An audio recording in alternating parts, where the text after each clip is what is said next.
In 2007, Halo 3 was games. Master Chief had become Video James himself. There was some disappointment with Halo 2's campaign, but its multiplayer had a very long tail that led to the incredible anticipation for Halo 3.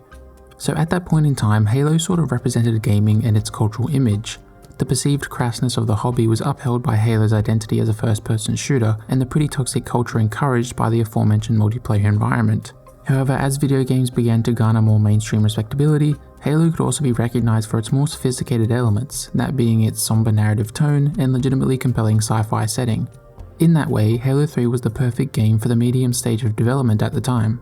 You can see this in the hype cycle for the game, how it treads the line of pop art spectacle and contemplative narrative experience. Advertisements were everywhere. Master Chief was taking modeling gigs with Mountain Dew, 7-Eleven, Burger King and more. Not to mention the game would be arriving on new hardware. The larger amount of terrorists flopping and computers puting implicitly laced the game's release with anticipation over just how much bigger and better the next entry in the Xbox's flagship franchise would be. This stuff also carried over here in Australia as well, which was very rare for the time. Not nearly to the extent of the US of course, but as a child I only really remember ever seeing 2 ads for games on TV. The first was for Super Smash Bros. Melee, and the second was for Halo 3.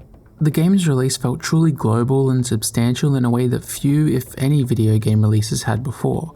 The culture was meeting Halo right at its moment. The other side of that coin though is the content of much of those advertisements. Despite the subtext and for most of the merch text of the time being that Halo 3 was big and important, the video advertisements are quiet and considered. They're dramatic pieces hinged around hope, entrenched in their own universe, not relying on an overly enthusiastic voiceover to sell you on all the guns you can shoot. That Super Smash Bros. Melee commercial I mentioned blew my fucking mind because Bowser flew towards the screen and made it rumble like he was threatening to break out of the TV. But the Halo 3 commercial, the Starry Night spot, blew my mind because it didn't feel like it was selling me a video game. It was showing me how desperate the Human Covenant War had gotten, and that Master Chief was still fighting to keep kids like those laying in the field at the beginning safe. At this point I didn't know what a Human Covenant War was. As I mentioned in my Halo CE video, I had just played the earlier games briefly at a friend's place, but this advertisement was different. I didn't get the games could be like that. It looked grown up and important to my 9-year-old brain. And so Halo 3 rode this multifaceted wave of hype to incredible success, generating more money in 24 hours than any other media release in American history up to that point. It was critically revered and took the reins from Dead Rising and Gears of War to solidify the Xbox 360's dominance over Sony at the time. With its complete suite of experiences between campaign, multiplayer, forge, custom games and theater mode, you almost didn't need another game to play. If you got bored with one part, just move to another for a while. And that's kinda what happened. Of course other games came in and leached some players from Halo 3, but it remained incredibly popular for years and facilitated a sense of community and creativity that I don't think any other console game really had up until that point. Personally, I was fully bought in. I was too young to really participate in any of the online stuff, but I would just play the campaign over and over again, or play 1v1 with my brother, which is something we did as recently as last year. The game's colossal success perhaps implies a smoother development cycle than Halo 2, but that's not completely true. Things didn't seem to be as dramatic, but that lack of drama was filled in by apathy and obligation. The fallout from Halo 2's crunch led to lots of damaged relationships within the team, and with Bungie founder Jason Jones and later series writer Joe Staten taking sabbaticals, with Jason barely working on the game. Halo 3 was an inevitability, and so work begun, but it did so with little direction. Max Hoberman, the multiplayer lead of Halo 2, was made the lead of Halo 3, but from reading about the game's development you don't get the impression that he was ever truly treated as such, too concerned with getting feature parity with Halo 2 on new hardware. He then left at the end of pre-production in 2006, and while the game seemed to be progressing smoothly, there was little enthusiasm, the story in particular feeling lost and limp.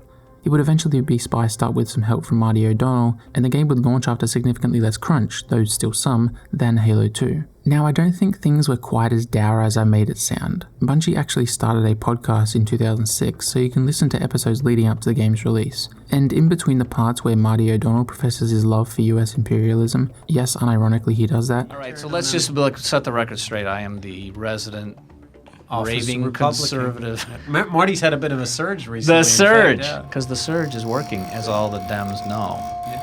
The members of the team they bring in seem excited about what they're making. So a save film is basically just playback of the game that you just played. In the final version of the game, you're going to be able to stop time, slow-mo, rewind, break the camera out into free flying. It's crazy. It's totally fully featured and awesome. Don't you think that stop time is a somewhat grandiose exaggeration of pause? Pause. There you go. Yeah, Bam. And regular intra-studio multiplayer tests and community events were happening. So while it's not as though the studio was covered with a dreary veil of doldrum, the way some members of the team reflect on it make the process seem less impassioned and more obligatory than the previous two games. So we're left with a forked road here. Halo 3 delivered on its blockbuster status and pop art leanings, but does it succeed in its ambitions as a story? Does it live up to the flurry of poignant cinematic trailers and advertisements that promise something hopeful, tragic, and meaningful? Well, let's jump in and fight the finish. Fuck. I meant finish the fuck it, forget about it.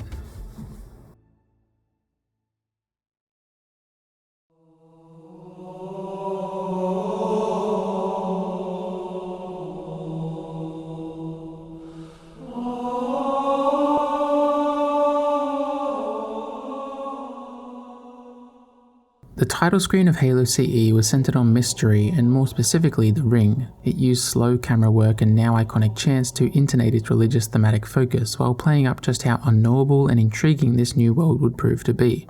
It wanted to highlight our ignorance and the ways in which it would hone in on that feeling. Halo 2's then became louder, orbiting around the city of New Mombasa as it was under attack. This iteration is about power and scale.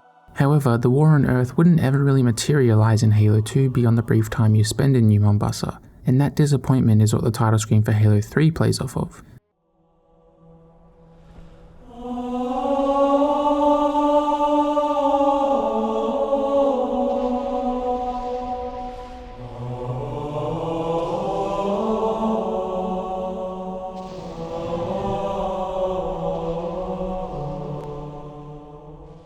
The camera creeps towards a cliff, Covenant dropships glassing Earth's surface, only for an even greater expanse of barren wasteland to be revealed past the cliff. In Halo 2 we, and Master Chief, didn't get the fight on Earth we wanted, and so now it's under incredible danger. You remain more grounded in that tragedy, as the chants don't part for rolling drums, but rather some peace and quiet, to let the ambience of the environment leak through. All you hear is howling wind, thunder, and the whir of banshees overhead. As we drift back over the cliff, forlorn strings and later piano arises.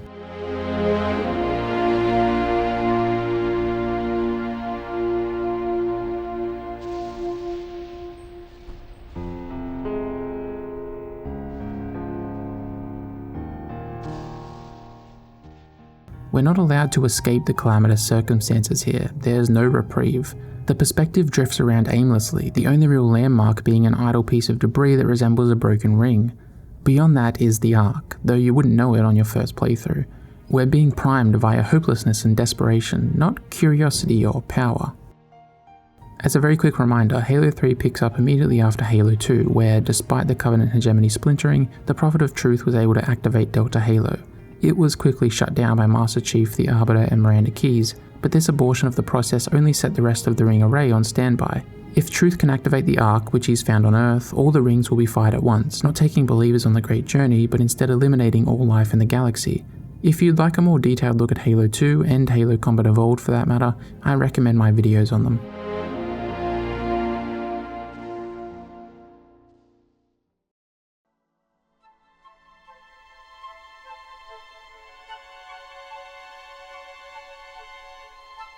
They let me pick.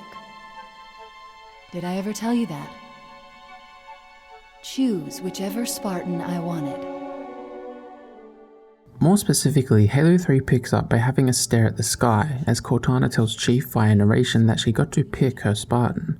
The game is directly contrasting the sense of loss and failure from the title screen with Cortana, who Chief left behind on the Covenant city of High Charity, shortly before the Flood Gravemind took it over. We see what we think is a shooting star as it careens towards the screen, landing amongst the dense foliage of a jungle. A troop of UNSC Marines and Sergeant Johnson surround the crash site, it having been Master Chief and not a star. It's a very particular entrance that positions Chief's emotional state for this game. He's being revered and lifted up again like in Halo 2, as a symbol of hope and determination. But much like the title screen, this isn't done via musical fanfare and adoring camera angles, instead through simple gestures and assurances. Chief is who people wish for when Covenant come knocking. At the same time, I think Chief's arc in the game is defined by his impression that he failed by leaving Cortana behind, and that now he must atone for that failure. And so it makes sense that he's lionized through quiet moments removed from the spotlight. It's also worth noting that like in Halo 1, he's being woken up once more before you take control of him. In Combat Evolved, this was positioned as a rebirth of a messianic figure, the person who was turned to once all hell had broken loose. In this instance though, his reappearance isn't underlined by poetic references and a fresh face. He's literally pulled out of the mud, planting his feet on an earth that's already well on its way to losing this war. And that's what sets the tone for Halo 3's campaign. Master Chief is still that savior in people's eyes, but there just isn't nearly as many people to look upon him with adoration anymore, and in his own eyes he's a failure. The deepest connection he's ever had was severed by his own doing, possibly doomed to never be woven back into his personhood ever again. Fragments of Cortana still remain, whether in her little SD card or merely as memories. She repeats her final line of dialogue to Master Chief in Halo 2, and that idea is what drives him in this game. This is a really interesting start in that it's fully acknowledging the cliffhanger of Halo 2 while not pulling us up and getting us right back on course. We're not starting on Truth's ship, fighting our way towards him. Somewhere along the way, Chief has fallen off it and been grounded. After Chief introduces himself to the Arbiter, the first order of business is to move towards the river for evacuation. True to the established tone, you spend a few minutes just following the Marines, feeling more on their level this time around, as the jungle's atmosphere surrounds your senses. Halo 3 is leaps and bounds better than Halo 2 in terms of visuals. The paler, muted look and rough, speckled texture of that game is washed clean for something more vibrant, dense, and satisfyingly framed. It hits a middle ground of feeling believable but still thoughtfully crafted. It gets away with purposefully impactful images, their beauty allowing you to dismiss any skepticism at the convenience of it all. The most immediate example is the drop pod lodged into the soil, with wafts of fog illuminated as light cascades through the canopy onto it. Halo 3 is good at creating these tableaus and preserving this level of detail without distracting from the wayfinding of each level's critical path, so you're able to move with a purpose while still stopping to admire the view at times. There is one part of Halo 2 that this game thankfully doesn't stray too far from, that being how Master Chief controls. Just jumping around is still fun, and I like that there's still no sprint. It allows each area to be tuned for a singular set movement speed, meaning you can still chain these fun jumps together to reach new places or approach encounters from different angles. As you come nearer the river, you hear some distant roars, presumably a brute. The encroaching combat is foreshadowed by the small pond interrupted by an idle drip from above, ripples reaching the edge of the small body of water. This is also when music first comes in. It builds slowly, so that the phantom overhead is still what you hear most clearly when it approaches. Sergeant Major, phantom inbound. The first mission of Halo 1 and 2 both had a similar arc of gameplay. They took place on humanity's turf and started with you resisting a Covenant attack. After some time, you'd find that the Covenant had set up platoons in different areas, and suddenly you were the one encroaching upon them, as though possession had changed hands. This was a good way to ease you into gameplay, with things getting more dire as you went, while establishing the threat of the Covenant in each instance. The setup in Halo 3 is the same. You're on humanity's home ground, but there's no point in which you're the one fighting back. You're always bringing the fight to them. This perspective tinges each encounter with the despair the human race must feel in this war, and is a pervasive narrative beat that thrums away throughout the mission, planting you in Master Chief's shoes. So without the usual structural conceit at play, how does Halo 3 get us back into the combat this time around? Primarily through restraint and thoughtful blocking and segmentation of encounters. As you follow the stream of water, you see a gold elite perched on a rock and basked in light. You know where the Covenant are well before they do, giving you the freedom to begin the fight. There are also two large fallen trees separating the warring factions, so you can't accidentally walk into their line of sight. As you fire your first shots, you'll see that there are no jackals here, just brutes and grunts. Jackals, with their shields, require a level of precision that the game doesn't want to impose upon you just yet, leaving things more than doable with just the assault rifle and pistol you've been given. You're also backed up by the Arbiter and some Marines, so anything you can't handle is likely to be picked off by them. Once this first group is out of the way, a Phantom flies in.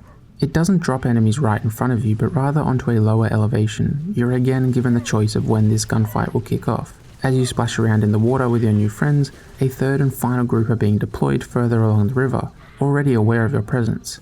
As such, this last bout of gunplay is performed on more even terms, with them being given time to disperse and set up their own equipment like a bubble shield for example.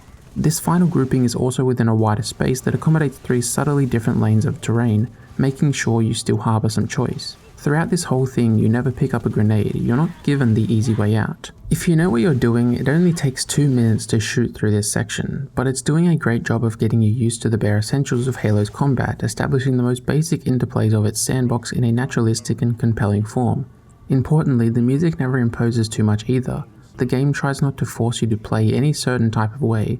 It doesn't want energetic drums to drive you headfirst into each encounter if you're not ready for that yet.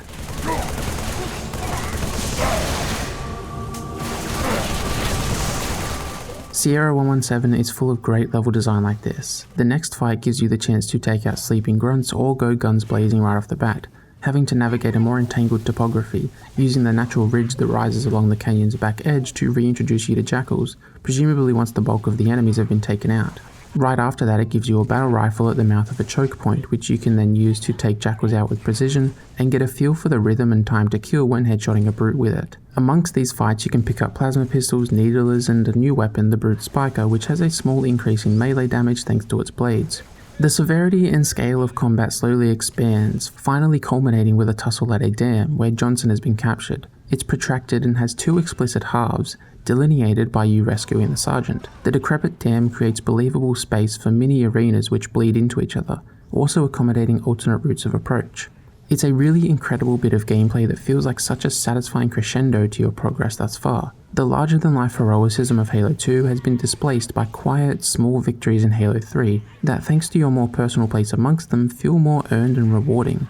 At times, the moments of stillness in this mission are interrupted by more memories of Cortana, playing into Chief's sense of failure. This is a mission purely made up of build-up and reintroduction, but it successfully keeps you keyed into emotional beats so that the lack of much plot progress, Johnson's capture never feels like a threat the game will make good on, especially this early, doesn't stick out so much. This level just makes a lot of sense and is a pure expression of great design.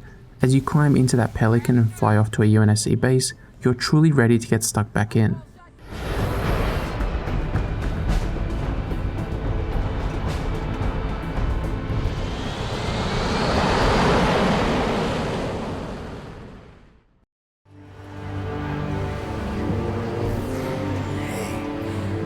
Check it out. No way. A Spartan?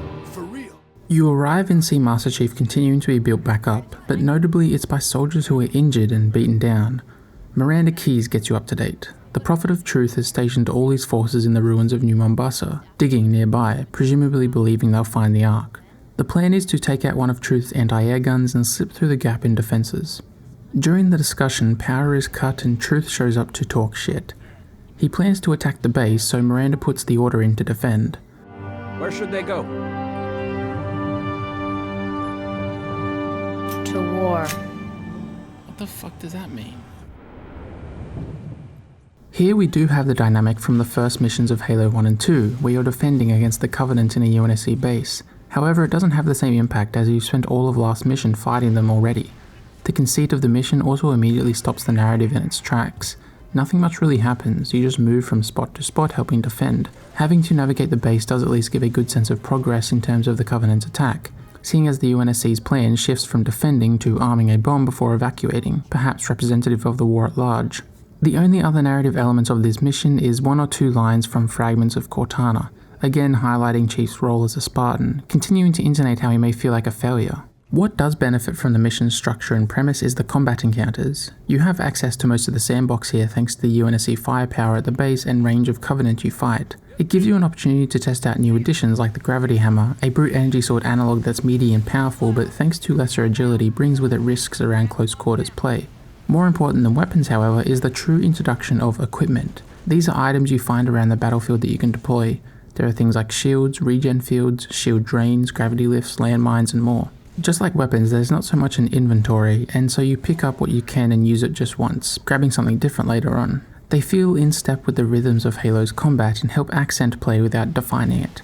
As I mentioned in my previous Halo videos, the 2-weapon limit and general scarcity of discrete ammo pickups means that the fun of these shootouts comes from how you navigate a space while considering all the details of a fight.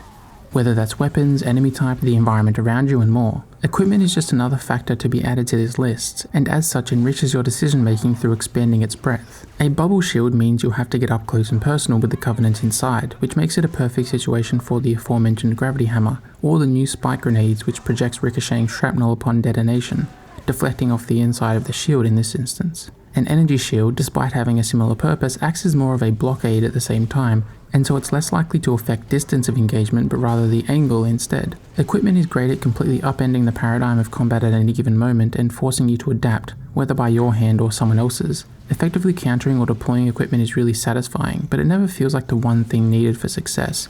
It generally manages to slot in as something new and fun without being obtrusive to the experience of gunplay. They aren't all winners, however. The trip mine is a cool idea but can so rarely be used effectively, and the radar jammer is basically useless. Actually, I don't even think it's in the campaign, but even in multiplayer it's never something I'd pick up over any other piece of equipment. The closed-in arenas of this mission allows equipment to really shine, and there are some pretty hefty battles to overcome against large groups of brutes with a diverse array of weaponry. Crow's Nest is first level, you're going to get gangbanged by brutes.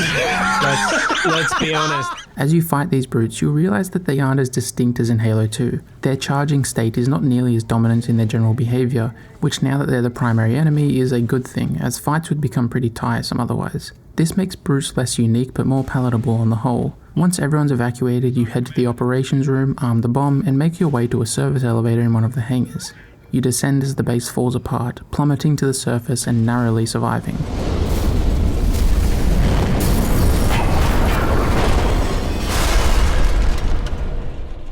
This place will become your tomb. What happened? After you and the Marines have recovered, your objective becomes getting to the town of Voi. This initial vehicle section is fun and gets you up amongst the havoc the Covenant presence has wreaked, most prominently via the pieces of a destroyed space elevator strewn across the savannah. As you travel, Sergeant Johnson requests backup on the Tsavo Highway nearby. The biggest problem with vehicle sections in Halo is that they can result in a passivity to combat that puts a damper on play. Relying on the AI to drive while you shoot is never ideal, and so it can often feel like you're just helping the computer have fun with itself rather than being an active participant, at least when playing solo. This is thankfully alleviated not just in the usual way via the Ghost, but this time also the Chopper, a brute motorbike sort of thing that shoots explosive rounds. It can be unruly and fragile, but is tons of fun and injects some adrenaline into these vehicle sections. It's a really cleverly designed addition. The aforementioned brittleness of it gives it less permanence, playing into the adaptive nature of Halo's gunplay. Its short but powerful boost also makes it a versatile vehicle just in terms of movement. It feels less constrained to just solid ground than the other land-based vehicles. Finally, its projectile-based guns play into its chaotic form of transport, adding increased complexity and consideration to your shots. The Chopper helps facilitate some great encounters. First as you defend a little outpost, and then again once you make it to the eponymous highway. You have to take down multiple wraiths, 4 or 5 choppers and some shade turrets. The area's construction, a simple hill rising from the middle of a plain, falling off to a cliff at one side, is quintessential Halo design. It's a simple structure that allows for you to express yourself via play, with there being any number of ways to approach a situation. How that manifests depends on who you are as a player, but also the resources on hand at the time. What weapons do you have? What vehicle are you in? Is it damaged? And so on. Even dying at this point is exciting because the open but contained area allows you to understand each parameter at play, letting you devise how to refine or change your strategy for the next attempt. This is all scored by fantastic music. The Halo 1 mission, Silent Cartographer, perfectly scores your assault on the beach as it understands when to give and take, how to play into the rhythms of that combat encounter for maximum impact, so that it feels like every move you make is being egged on and supported by the music. Tsavo Highway as a whole has this feeling. There's music playing at almost every moment in the mission, but the score is contextualized to each shootout and its place within the level at large.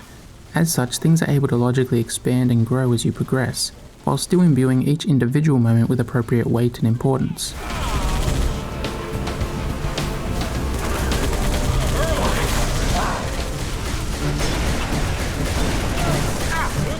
Here's your answer!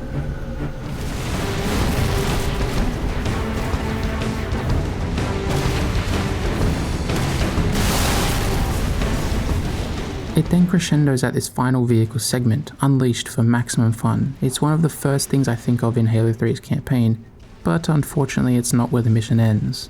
As you follow the highway, you come to a roadblock in the form of like 12 brutes posted up in front of a shield. Although turning the brutes down does make them easier to stomach, they still become too much in many instances of the campaign. These fights lose all the variety that makes combat in Halo so exciting and dynamic. Brutes all have the same silhouette and behaviour, and while the arms they carry can vary, it almost does the opposite to you. Getting up close is kinda out of the question because they can easily surround you, and so the most viable solution will always be a precision weapon like the BR or carbine.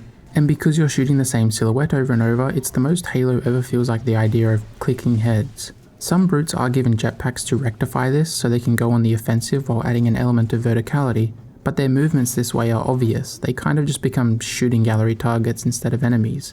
It's an unfortunate damper on an otherwise great mission gameplay wise, and does mark a trend among some levels going forward. Truth has now cleared out the land around the Ark, but with the highway liberated from the brutes, the UNSC can take the fight to him before the rings can be primed.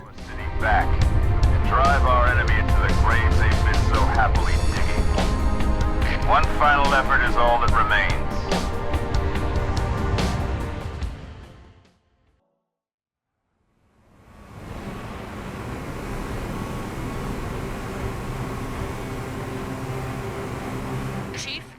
In the previous 2 games, the first 3 missions were used to establish the threats you'd face and thematic threads for the rest of the campaign. As such, the 4th mission of each would increase in scale and serve as a way to thrust the story forward, in the process giving you more ownership over your actions. Halo 2 does this less successfully than Halo CE, but it still happens. So what about Halo 3? Well, it does fill most of that criteria, but finds itself lacking in the most critical element of it all. This level is certainly big. You fight through UNSC structures before emerging to take down Wraiths, then a Scarab tank, and then finally a massive anti-air gun. These encounters are exhilarating, the Scarab especially, as it feels akin to the final area of the previous mission, where simple design belies the freedom of approach and player choice on display. So check, it's big. So far so good. And you do also get some more motivation for the story. Once you've taken out the anti-air gun, Lord Hood is able to lay down a strike on Truth's ship and the Ark at large. The main leitmotif rings out as the guns fire, only for it to fail, a portal opening and allowing the Covenant leader to escape. Then, an infected Covenant cruiser enters via slipspace, the Flood emerging once more. It subverts the severity of the mission by marking the ending with failure rather than triumph, which is interesting. This turn of events does in fact refocus the story and give it some propulsion, so check on that front too.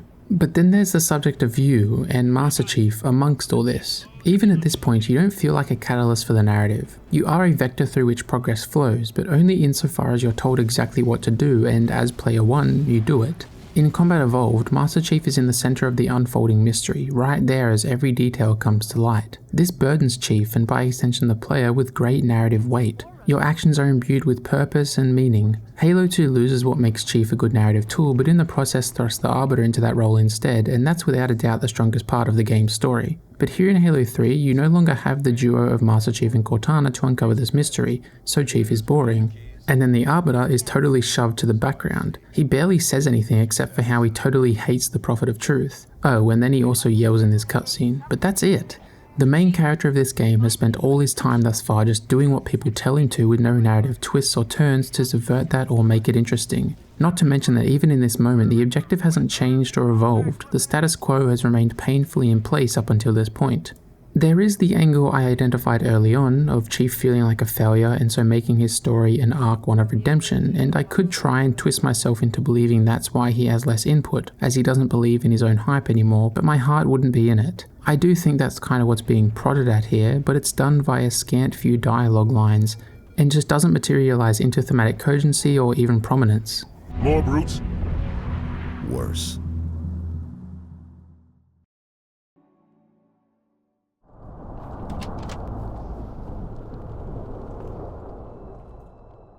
Which then brings me to the topic of religion. In 100,000 BC, the first known human burial was made somewhere in the Middle East. This is the earliest recorded proof of some sort of ceremony which could be religious in What's that? Skip it. You don't think... Oh, within the Halo games. Sorry. Yeah, sorry. I thought you meant, like, just religion in general. Yeah, no, that's a good note, actually. I guess I thought it could be helpful to explain all of religion first so people wouldn't be lost, but, okay. Yeah, okay, we can skip it. There goes 18,000 words. In Halo 1 and 2, Master Chief and the Arbiter respectively are who the religious themes are channeled through. Master Chief, through his actions, embodies the ignorance of dogmatic belief that almost leads to the end of all life in the galaxy thanks to the firing of the rings. And the Arbiter's disillusionment with the Covenant shows us how organized religion can act as just another power structure through which exploitation and violence is wrought. But with Halo 3's lack of actual substance to its central character comes a softening of the exploration of religious ideas. There are plenty of elements still in play. I mean, the Covenant is after the Ark, and this mission is called the Storm before the proverbial flood, which is what Truth will need the Ark for. But these are just words, simple allegory for plot points, not so much interesting analogues that point to deeper ideas at play. The closest I think we have here is the fact that Chief is on a quest of redemption, of absolving himself of his past sins as he sees it. But that's such an understated part of the plot that it can't prop up any large concepts due to its own gaunt stature. Basically, the game doesn't feel like it's saying anything about religion like the previous two, and that's the problem. Halo 3 is vacuous. It is big and well staged and largely a fantastically designed game, but there's an unmistakable emptiness to it that's depressing to recognize. There are memorable, impactful frames in Halo 3, like the drop pod I mentioned in the first mission, Chief and Arbiter back to back on the Ark, or Chief rising over Cortana right at the end of the game. But these are just frames. They're not summations of well-plotted and discussed themes or characters. They're just cool images that disguise how little's going on under the surface. This is all a depressing realization because of the place Halo 3 holds in my heart. When looking at a game for a video, I inevitably find some fondness for it, no matter its quality, simply because I spend so much time looking at it that I begin to see the decisions that humans made in the hopes of creating something valuable. But Halo 3 already had so much value to me, and so this time around I'm more identifying the lack of decisions, the lack of personality, the lack of risk. Halo 2, for all its flaws, made you play half of it as the purported enemy just so you could get a better idea of the villain's motivations and the larger implications they have. But this time, the villains are almost exclusively seen in the distance, or abstracted into holograms or voiceover. Halo 3, when taken in totality, is a massive game with many moving parts, and yet weirdly its campaign feels coloured by a lack of ambition and vision. These memorable cinematic moments no doubt speak to competency and talent amongst the team, but are ultimately, like I said, vacuous. The only exception is probably the very end, but that's not even due to what Halo 3 itself does, though we'll get to that later. Characterizing Halo 3 as unambitious, as a campaign mind you, feels dismissive and odd though. Ambition was precisely what made making Halo 2 such a nightmare for so many people, and is probably the biggest reason Halo 3 was left with less motivation running through its veins. Which brings me to what I think is the most interesting narrative aspect of Halo 3, that being the thread of self-awareness running through it.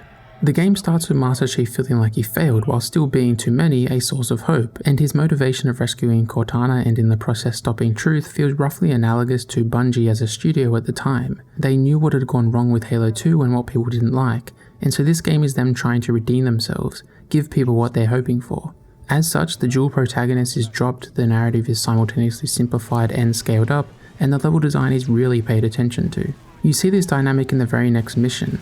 You have to get to the infected ship and overload its core to stop the flood spread, which will in turn destroy the city. The flood are actually fun to fight here, as level design isn't flattened out and looped to accommodate them. Geometry is kept diverse, and there's now a wider range of viable weapons to use against them. The new units also add layers to flood encounters that encourages the already established strengths of Halo 3's combat. So as you play through Floodgate, it feels great, the tone is appropriately despondent while gameplay is exciting, but then you get to the ship and find a message from Cortana. As you pick it up, 343 Guilty Spark enters and is allowed by Master Chief, after very little pushback, to just grab the message module and float off while Chief is zipped up to the shipmaster. It's a fun level that ends with Master Chief almost immediately handing off the closest thing he's come to of Cortana this whole time, to the very thing that almost caused him to end all life in the galaxy in Combat Evolved. All your effort in this mission is undermined as Chief allows himself to be cucked by some metal orb that he should not be so easy to trust again. But he does allow it, because he's not even really a character in this game. Bungie didn't seem to want to say anything substantial with the narrative, so naturally, as the vector through which the game is experienced, Master Chief can't really say anything either. And that's how much of Halo 3 feels. Fastidiously designed levels packed with potential for fun, with brief moments of narrative complacency either side of them that's tainted by obligation and a lack of purpose.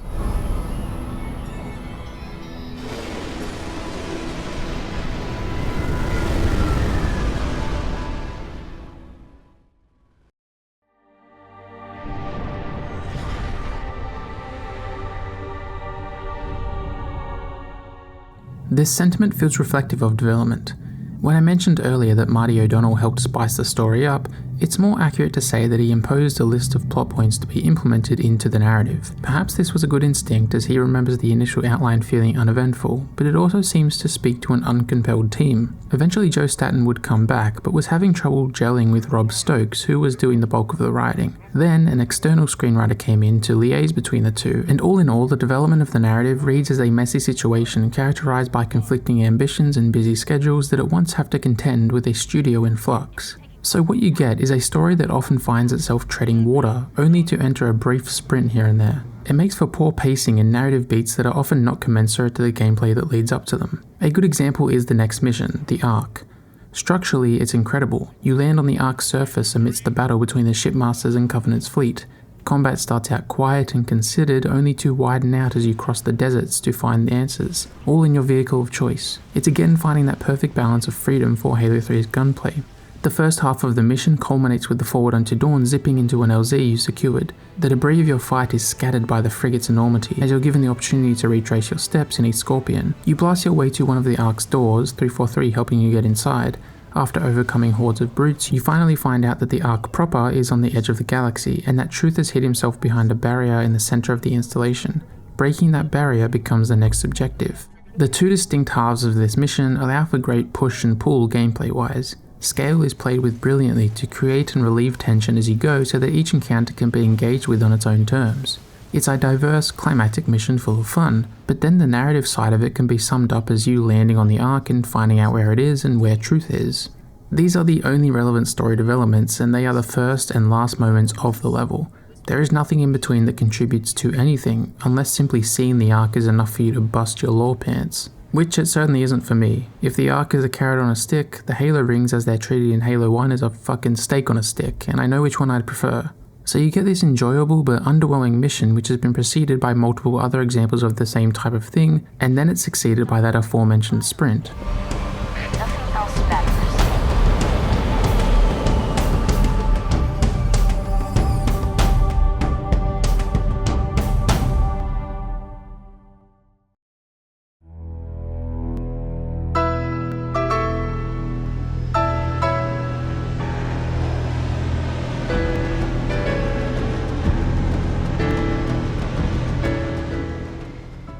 To be fair, it's a bloody good sprint.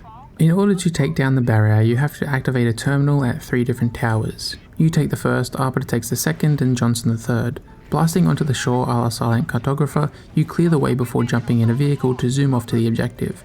At the mouth of the tower sits a canyon where an interesting mix of Covenant and Brute arms try and fend you off. These encounters pulse with energy that pushes you to keep on the move. There's a satisfying fluidity that Halo 3's best moments bring out of you.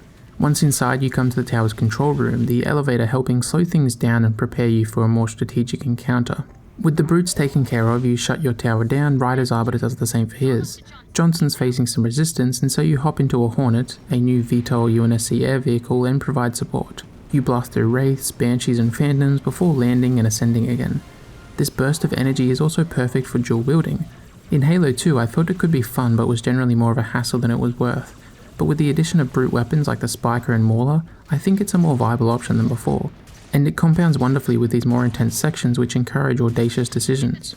You lower the barrier and the shipmaster can advance towards the Ark's center, but as he does so, the infected High Charity jumps in and crashes nearby. The game has conditioned you at this point to expect the mission to end here.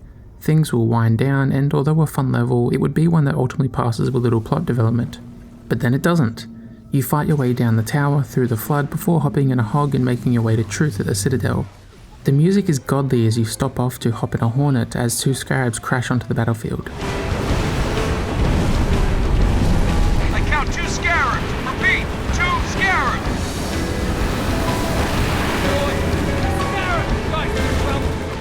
The nail-biting moments of frantically trying to get back in your Hornet before a Scarab blows up are incredible. The war feels real and like you're actually contributing in a way you haven't been before. And of course the Hornet isn't the only option. There are ramps and ridges to make ground approaches more viable, and plenty of high caliber weapons that accommodate taking out the leg so you can jump on with your own 2 feet. It's exhausting in the best way possible, and still not done. You enter the Citadel and confront Truth. Johnson's been captured to be used to activate the Ark and by extension the rings, as humans can be used as reclaimers. Keys crashes in to buy you some time, but it costs her her life. As Truth starts up the Ark, he truly gives away his game, seeing this power as something that will make him akin to a god, abandoning all pretense of the great journey. The Flood assists you in reaching Truth, seeing him as a common enemy. The score by now has abandoned bombast for tragedy. These moments are tense and brittle. Johnson despondent, Truth brought to his knees by the parasite, the galaxy still under threat. The Arbiter impales Truth on his energy sword, finally getting revenge for how his people were misled. The Gravemind rears his ugly head, an enemy once more. The power couple fight their way back to the lift, Cortana's messages becoming more sinister. Ghosts of her flutter through the hallways of the Ark and you follow. A viewing platform shows you the Ark's purpose, a facility for manufacturing Halo rings. The ring from Combat Evolved is in the process of being replaced, though to activate it you'll need the index Cortana has from that first mission, so to high charity it is. Whew. Okay, hopefully you get what I mean now. The Covenant is an incredible mission, but feels so out of balance with what comes before. It's complete and epic in a way that only sours previous missions because they don't measure up. The stuff with Miranda and the Arbiter is meaningful but held back from its potential by the total lack of investment the narrative has in them up until this point. It also has some more thematic work as it continues to ruminate on power, as each force in the story flips from ally to antagonist depending on who can help them attain power in the moment, most notably with the Gravemind and soon 343. This is starting to come to the surface as Chief nears Cortana and contributes meaningfully to the fight, is once again on the front lines and uncovering the mystery firsthand. The most frustrating part of this is that other missions could have this same level of satisfaction and fulfillment within them. They're largely well designed and structured to have important beats put in place, but those beats just aren't there. Imagine if the first 2/3 of Halo 3 was invested in its characters, most prominently Chief, Arbiter and Keyes, and then from this mission to the end it pays dividends on that investment by really surging the plot forward until its conclusion. There's room for something truly great here, but the game seems uninterested in achieving that greatness. How will you light it?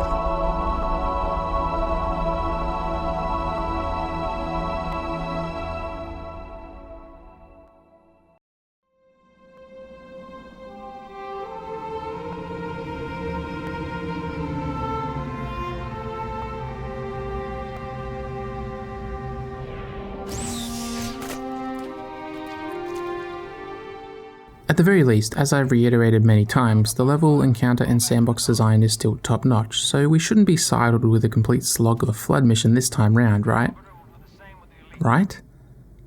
Cortana as a level is a malaise of overlapping pathways and hordes of enemies. As you trudge through the vaguely defined, gooey matter of the infected High Charity, you're liable to get turned around, confused or overwhelmed. You're further impeded by regular interruptions from Gravemind or Cortana. There's this really unique tone in play where you feel isolated and alone, but also paranoid that something's always behind you. The skittering of small infection forms is almost constant. Actual gameplay, as a result of this, can vary wildly. Somewhat like the library from Halo CE, you effectively pick up on the narrative and thematic implications of the tonal aspects, but you pick up on them through repetitive design and tedium. Master Chief is getting nearer to Cortana, closer to redeeming himself, but he may be too late. We hear her sobbing, starting to meld with Gravemind. You also hear lines seemingly from when Cortana met Chief as a child, and so with this you can extrapolate how gameplay reflects Master Chief's mind state. He's having to be resilient, to commit to some level of method and logic in his actions when his circumstances defy it. He's haunted by what he may be losing if he doesn't hurry up, getting turned around in his own head, and so this manifests as overwhelming amounts of flood, of rooms with tenuous paths that are easy to fall off of, losing progress in the process. It feels like the first time in the game where Master Chief's own characterization has been furthered in any way, an arc is actually being built upon in a way that manifests into gameplay, but as great as that is, it's doing so through abrasive level design. It's not as bad as the library in Combat Evolved, but it is a notable dip in quality compared to the majority of the missions so far. After enough of a slog, you finally make it to her. Cortana sounds unlike herself, distraught, broken. You found me.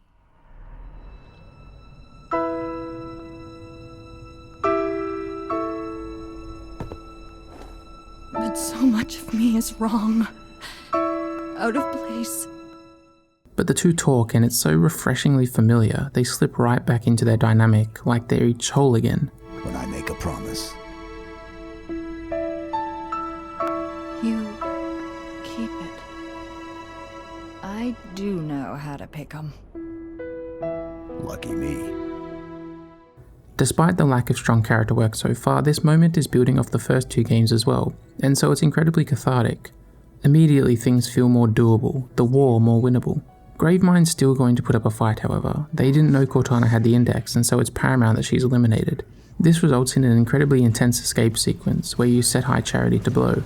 A great touch is just how widespread the pandemonium is. The Flood have always been single-minded by design. Individual forms are driven by the pure need to attack you above all else. But here, as Gravemind unravels at the existential threat you pose, they don't feel as motivated.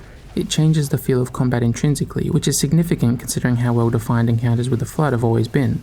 The Arbiter drops by to help you escape, flying off of High Charity as it crumbles around you.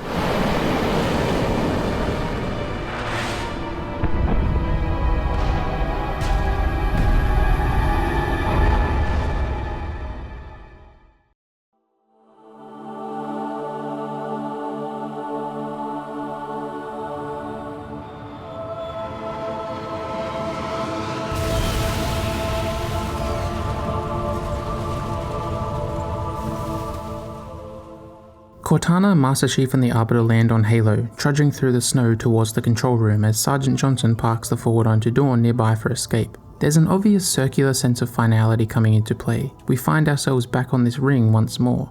The broken rings of debris from the title screen now seem like an allusion to these moments. There's also one final element of mystery, as there's no guarantee that firing the ring will be the right thing to do at all. A broken installation is an unknown quantity.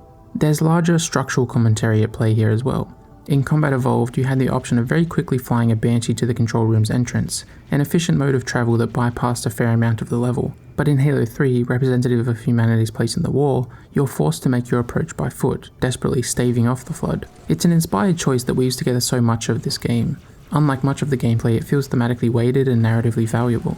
The tiers of the tower naturally allow for hectic stretches of intense combat where you must account for every possible angle of approach at all times. While this happens, the music injects the precise intensity that the Flood, with their unhinged but singularly dedicated units, naturally imply. The percussion is scattered and slight, as though surrounded by footsteps on all sides. As you ascend and eventually defend the landing at the apex, the percussion becomes more severe and the signature chants show up. There's an arc to this section that's wonderful.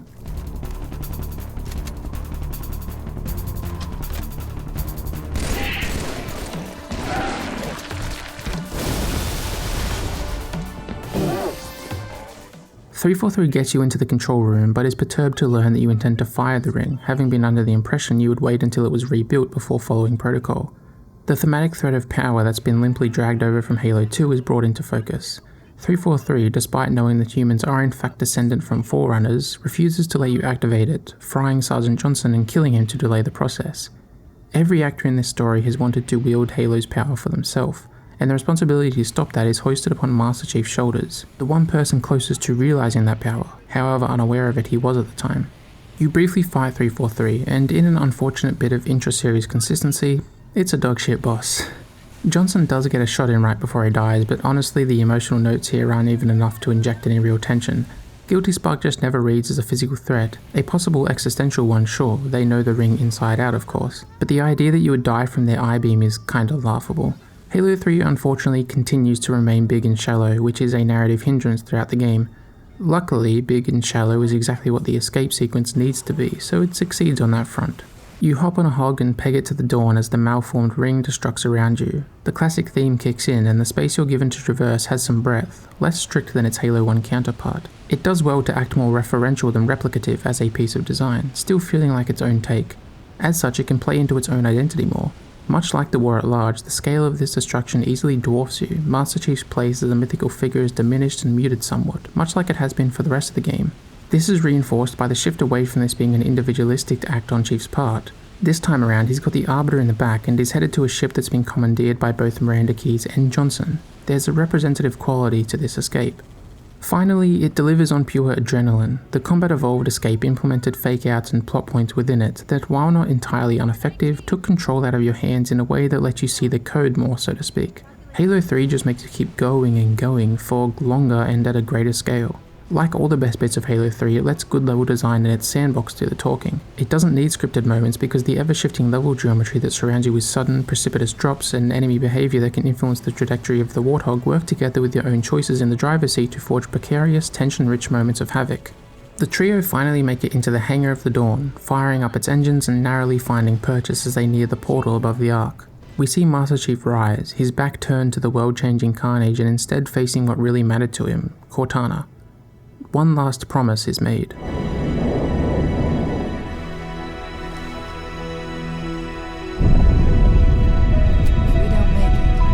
We'll make it. It's been an honor serving with you, John.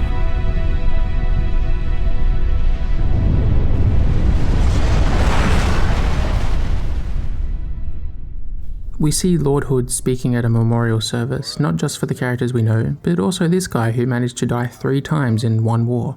Half of the forward Underdawn was recovered crashing to Earth's surface. The other, though, is lost, chief amongst it. With this speech, Master Chief is valorized and, more importantly, martyred once more. He has officially reclaimed his position as a legendary savior, his inner turmoil perhaps curtailed somewhat by a sense of accomplishment. The Arbiter has done the same. His armor, previously adorned as a symbol of shame, has been elevated instead to a symbol of honor, as it was in the past. The war is over. After the credits, we see Chief floating in the wreckage of the Dawn. His last act is to step back into the cryopod. The hushed casket will be sealed again, a messianic figure who sacrificed himself for the salvation of his people, ready for rebirth. Wake me when you need me.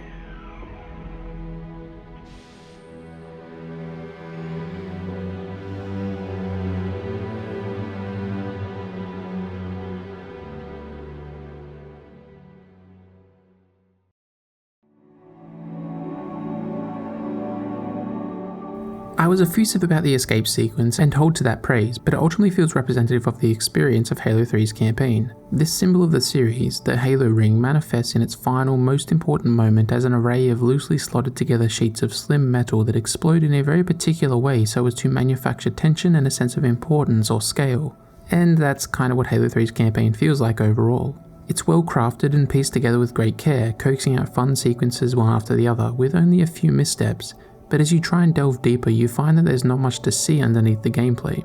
There are plenty of signifiers of importance between weighty lines of dialogue, brilliantly framed shots, and the tying off of plot threads, but most of this fails to be truly evocative. As I highlighted earlier, in Crow's Nest, a soldier asks Keyes where she wants the Marines in the base to head to, and she says, "To war." It sounds like it should be meaningful, but it's not. It's empty and merely reaching towards poignancy rather than actually grasping it. The Arbiter killing Truth is one of the most important moments of the game, but not because the Arbiter has remained a thematic focus throughout the campaign. Instead, it's due to the surrounding moments being practically barren of thematic and character exploration. As I mulled over these failures of the game, I thought maybe a change in perspective was needed. Earlier I put particular emphasis on Halo 3's hype cycle and its blockbuster status, as a hallmark moment of video games being treated as an event in a way that found parity among more typically respected art forms like film, and so I began to wonder how this campaign would read from that perspective. My theory was that this may work better as a one-night campaign, so to speak. There has been criticism of Halo 3's story, but it's not enough to feel tangible in the critical consensus, whether retrospectively or contemporaneously. As I've mentioned, Halo 3's constituent parts come together as a diverse, deep experience, so with all that hype at launch and so much to do in the game, maybe many people simply bought Halo 3, hammered out the campaign in 1 or 2 sittings, and then moved on to the rest of the experience. My thinking was that this approach could minimize some of the narrative problems like lack of character development and plot pacing, so I tested it out. I played through all of Halo 3 again in 2 sittings, separated only by a night's sleep, to see how my theory held up. Of course, this isn't foolproof. I still had my previous impressions fresh in my mind, and I've played through the campaign over a dozen times already, but regardless, it would undoubtedly recontextualize play in a way that I thought could affect my opinions. Predictably, it doesn't fundamentally change anything. It can't, because the content is all the same. The most that this method of playing the game can do is alter the experience somewhat. The prevailing feeling was that it sort of flattened things out more. On one hand, the narrative failings are not as prominent because you just become way more consumed with just playing the game. There's very little downtime, and so you don't get as many opportunities to figure out how you're really feeling about it all. But on the other hand, this means that the subtleties that are inside of Halo 3 also get lost. The very thin thread of Master Chief's internal conflict is severed and practically non-existent. The slight meta aspect to this, of Bungie also wanting to redeem themselves, gets lost in turn. In concentrating the experience like this, whatever's biggest wins out, and seeing as the narrative has larger negatives than positives, the negatives still feel more identifiable and tangible. So while the impression of not much really happening in the first half is successfully superseded by way of a more rapid pace, The characters are still thin and largely unimportant as people, merely here because they were also in the last game. Their rank within their respective militaries is more important to their place within the story than who they are as characters. Likewise, gameplay suffers somewhat. The scale and mania of combat does ramp up in a befitting way. The initial encounters feel rather quaint and low stakes compared to those in the final few missions. There's a good sense of mechanical progress because those early memories remain so vivid just due to compression of time. But the crutches of gameplay, like throwing tons of brutes or brute choppers at you, are exacerbated. Fights can blend together a bit, and the enemy homogeneity does a disservice to the interesting arena layouts, as you can find yourself relying on the most consistent strategy instead of the one that's most interesting for that moment. But as the credits rolled, I did have a slightly improved opinion of the campaign as an experience. Much like Jean-Luc Godard's French New Wave classic Breathless, I was left sort of breathless. It felt more like I had blasted through the desperate last gasp of a galaxy facing an existential threat. The memorial was more appropriately forlorn and an opportunity to finally reflect on what I had been able to pull off. So if, at launch, that was how you left the campaign before indulging in some of the best multiplayer ever released, I could see why you'd have more fondness for the whole thing. You'd silo it away as an epic space shooter campaign that ended on an effective dramatic note and made you feel something. While that opinion is technically more positive, it's still missing what I love about Halo 1 and 2, because both of those games, granted Halo 2 to much less of an extent, also felt like large, important, complete shooter adventures, while still having interesting thematic discussion to get stuck into.